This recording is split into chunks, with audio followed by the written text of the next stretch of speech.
السلام علیکم۔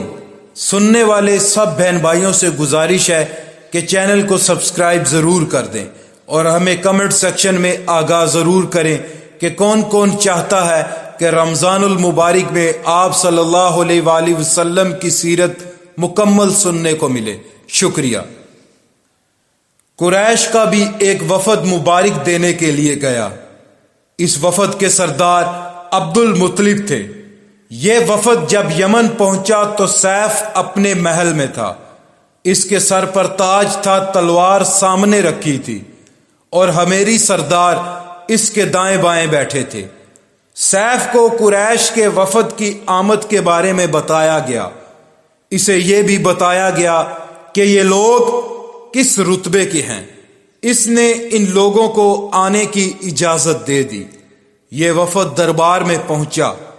عبد المطلب آگے بڑھ کر اس کے سامنے جا کھڑے ہوئے۔ انہوں نے بات کرنے کی اجازت چاہی۔ سیف نے کہا، اگر تم بادشاہوں کے سامنے بولنے کے آداب سے واقف ہو تو ہماری طرف سے اجازت ہے۔ تب عبد المطلب نے کہا، اے بادشاہ، ہم کعبے کے خادم ہیں، اللہ کے گھر کے محافظ ہیں، ہم آپ کو مبارکباد دینے آئے ہیں۔ یمن پر حبشی حکومت ہمارے لیے بھی ایک بوجھ بنی ہوئی تھی۔ آپ کو مبارک ہو، آپ کے اس کارنامے سے آپ کے بزرگوں کو بھی عزت ملے گی اور آنے والی نسلوں کو بھی وقار حاصل ہوگا۔ سیف ان کے الفاظ سن کر بہت خوش ہوا اور بے اختیار بول اٹھا، اے شخص، تم کون ہو؟ کیا نام ہے تمہارا؟ انہوں نے کہا، میرا نام عبد المطلب بن ہاشم ہے۔ سیف نے ہاشم کا نام سن کر کہا، تب تو تم ہماری بہن کے لڑکے ہو۔ عبد المطلب کی والدہ مدینہ کے قبیلے خزرج کی تھی اور خزرج کا قبیلہ دراصل یمن کا تھا، اس لیے سیف نے ہاشم کا نام سن کر کہا، تب تو تم ہماری بہن کے لڑکے ہو۔ پھر اس نے کہا، ہم آپ سب کو خوش آمدید کہتے ہیں، آپ کے جذبات کی قدر کرتے ہیں۔ اس کے بعد قریش کے وفد کو سرکاری مہمان خانے میں ٹھہرا دیا گیا۔ ان کی خوب خاطر مدارت کی گئی، یہاں تک کہ 1 ماہ گزر گیا۔ 1 ماہ کی مہمان نوازی کے بعد سیف نے انہیں بلایا۔ عبد المطلب کو اپنے پاس بلا کر اس نے کہا، اے عبد المطلب، میں اپنے علم کے پوشیدہ رازوں میں سے ایک راز تمہیں بتا رہا ہوں۔ تمہارے علاوہ کوئی اور ہوتا تو میں ہرگز نہ بتاتا۔ تم اس راز کو اس وقت تک راز ہی رکھنا جب تک کہ خود اللہ تعالیٰ اس کو ظاہر نہ فرما دے۔ ہمارے پاس ایک پوشیدہ کتاب ہے، وہ پوشیدہ رازوں کا ایک خزانہ ہے، ہم دوسروں سے اس کو چھپا کر رکھتے ہیں۔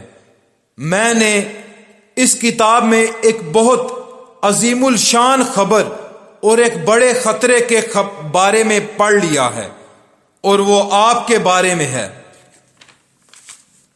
عبد المطلب یہ باتیں سن کر حد درجے حیرت زدہ ہوئے اور پکار اٹھے، میں سمجھا نہیں، آپ کیا کہنا چاہتے ہیں؟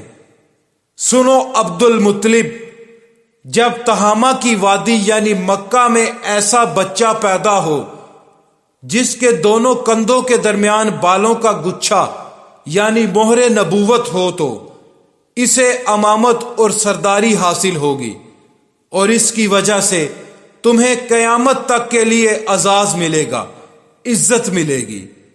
عبد المطلب نے یہ سن کر کہا، اے بادشاہ، اللہ کرے آپ کو بھی ایسی خوشبختی میسر آئے۔ آپ کی ہیبت مجھے روک رہی ہے، ورنہ میں آپ سے پوچھتا کہ اس بچے کا زمانہ کب ہوگا۔ بادشاہ نے جواب میں کہا، یہی اس کا زمانہ ہے، وہ اسی زمانے میں پیدا ہوگا یا پیدا ہو چکا ہے۔ اس کا نام محمد ہوگا صلی اللہ علیہ وآلہ وسلم۔ اس کی والدہ کا انتقال ہو جائے گا۔ اس کے دادا اور چچا اس کی پرورش کریں گے۔ ہم بھی اس کے آرزو مند رہے کہ وہ بچہ ہمارے ہاں پیدا ہو۔ اللہ تعالیٰ اسے کھلے عام ظاہر فرمائے گا اور اس کے لیے ہم میں سے یعنی مدینہ کے قبیلے خزرج میں اس نبی کے مددگار بنائے گا۔ ہم میں سے اس نے اس لیے کہا کہ خزرج اصل میں یمن کے لوگ تھے۔ ان کے ذریعے اس نبی کے خاندان اور قبیلے والوں کو عزت حاصل ہوگی اور ان کے ذریعے اس کے دشمنوں کو ذلت ملے گی اور ان کے ذریعے وہ تمام لوگوں سے مقابلہ کرے گا اور ان کے ذریعے زمین کے اہم علاقے فتح ہو جائیں گے۔ وہ نبی رحمان کی عبادت کرے گا، شیطان کو دھمکائے گا، آتش کدوں کو ٹھنڈا کرے گا، بتوں کو توڑ ڈالے گا۔ اس کی ہر بات آخری فرمان ہوگی۔ اس کے احکامات انصاف والے ہوں گے۔ وہ نیک کاموں کا حکم دے گا، خود بھی ان پر عمل کرے گا، برائیوں سے روکے گا، ان کو مٹا ڈالے گا۔ عبد المطلب نے سیف بن یزن کو دعا دی، پھر کہا کچھ اور تفصیل بیان کرے۔ بات ڈھکی چھپی ہے اور علامتیں پوشیدہ ہیں، مگر اے عبد المطلب اس میں شبہ نہیں کہ تم اس کے دادا ہو۔ عبد المطلب یہ سن کر فوراً سجدے میں گر گئے اور پھر سیف نے ان سے کہا اپنا سر اٹھاؤ، اپنی پیشانی اونچی کرو اور مجھے بتاؤ جو کچھ میں نے تم سے کہا ہے، کیا تم نے ان میں سے کوئی علامت اپنے ہاں دیکھی ہے؟ اس پر عبد المطلب نے کہا ہاں، میرا ایک بیٹا تھا، میں اسے بہت چاہتا تھا۔ میں نے ایک شریف اور معزز لڑکی آمنہ بنت وہب عبد مناف سے اس کی شادی کر دی۔ وہ میری قوم کی انتہائی باعزت خاندان سے تھی۔ اس سے میرے بیٹے کے ہاں ایک لڑکا پیدا ہوا، میں نے اس کا نام محمد رکھا۔ اس بچے کا باپ اور ماں دونوں فوت ہو چکے ہیں۔ اب میں اور اس کے چچا ابو طالب اس کی دیکھ بھال کرتے ہیں۔ اب سیف نے ان سے کہا میں نے تمہیں جو کچھ بتایا ہے وہ واقعی اسی طرح ہے۔ اب تم اپنے پوتے کی حفاظت کرو، اسے یہودیوں سے بچائے رکھو، اس لیے کہ وہ اس کے دشمن ہیں۔ یہ اور بات ہے کہ اللہ تعالی ہرگز ان لوگوں کو ان پر قابو نہیں پانے دے گا، اور میں نے جو کچھ آپ کو بتایا ہے اس کا اپنے قبیلے والوں سے ذکر نہ کرنا۔ مجھے ڈر ہے ان باتوں کی وجہ سے ان لوگوں میں حسد اور جلن نہ پیدا ہو جائے۔ یہ لوگ سوچ سکتے ہیں یہ عزت اور بلندی آخر انہیں کیوں ملنے والی ہے۔ یہ لوگ ان کے راستے میں رکاوٹیں کھڑی کریں گے۔ اگر یہ لوگ اس وقت تک زندہ نہ رہے تو ان کی اولادیں یہ کام کریں گی۔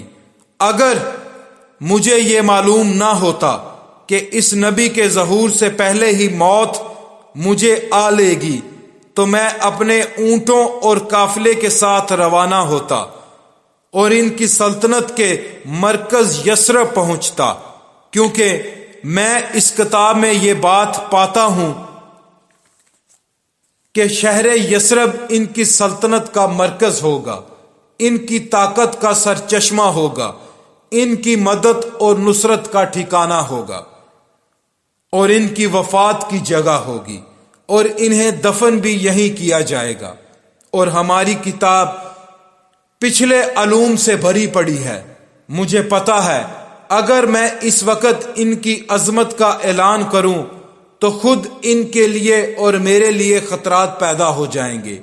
یہ ڈر نہ ہوتا تو میں اسی وقت ان کے بارے میں یہ تمام باتیں سب کو بتا دیتا، عربوں کے سامنے ان کی سربلندی اور اونچے رتبے کی داستانیں سنا دیتا، لیکن میں نے یہ راز تمہیں بتایا ہے، تمہارے ساتھیوں میں سے بھی کسی کو نہیں بتایا۔ اس کے بعد اس نے عبد المطلب کے ساتھیوں کو بلایا۔ ان میں سے ہر ایک کو 10 حبشی غلام، 10 حبشی باندیاں اور دھاری دار یمنی چادریں، بڑی مقدار میں سونا اور چاندی، 100 اونٹ اور عنبر کے بھرے ڈبے دیے۔ پھر عبد المطلب کو اس سے 10 گنا زیادہ دیا اور بولا، سال گزرنے پر میرے پاس ان کی خبر لے کر آنا اور ان کے حالات بتانا۔